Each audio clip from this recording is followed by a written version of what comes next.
পুরাতন মালদার Narayanpur gas bottling প্ল্যান্টে জেলা প্রশাসনের উদ্যোগে মক ড্রিল অনুষ্ঠিত হলো। পুরাতন মালদার নারায়ণপুর গ্যাস বটলিং প্ল্যান্টে জেলা প্রশাসনের উদ্যোগে একটি মক ড্রিলের আয়োজন করা হয়। শিল্পাঞ্চলের সম্ভাব্য দুর্ঘটনার ক্ষেত্রে দ্রুত সম্মিলিতভাবে উদ্ধার ও ত্রাণ কার্য পরিচালনার প্রস্তুতি যাচাই করাই ছিল এই মহড়ার মূল উদ্দেশ্য।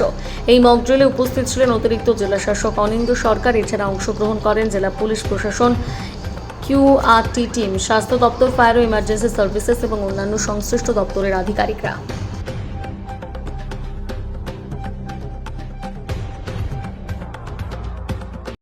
দেখুন, আমাদের যে ডিজাস্টার ম্যানেজমেন্ট ডিপার্টমেন্ট আছে, সেকশন আছে, আমাদের সবসময় যে কোনো কিছু যদি আমরা বিপর্যয় আসে তা কী করে মোকাবেলা করবো তার জন্য নিয়মিত প্র্যাকটিস হয় এবং তারই একটা অঙ্গ এখানে আমাদের মক ড্রিল হচ্ছে।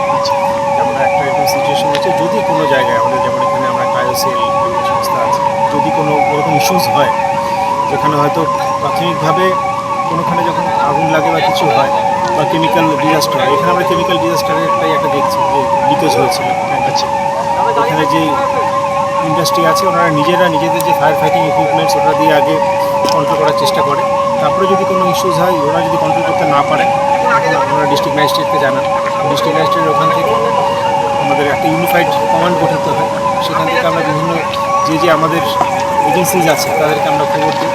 যেমন পুলিশ অথরিটিস আছে, মেডিকেল অথরিটিস আছে, ফায়ার ব্রিগেড আছে, সবাই মিলে কোনো একটা ডিজাস্টারকে আমরা আটকানোর চেষ্টা করি। সেটাই আজকে একটা মক ড্রিল চলছে।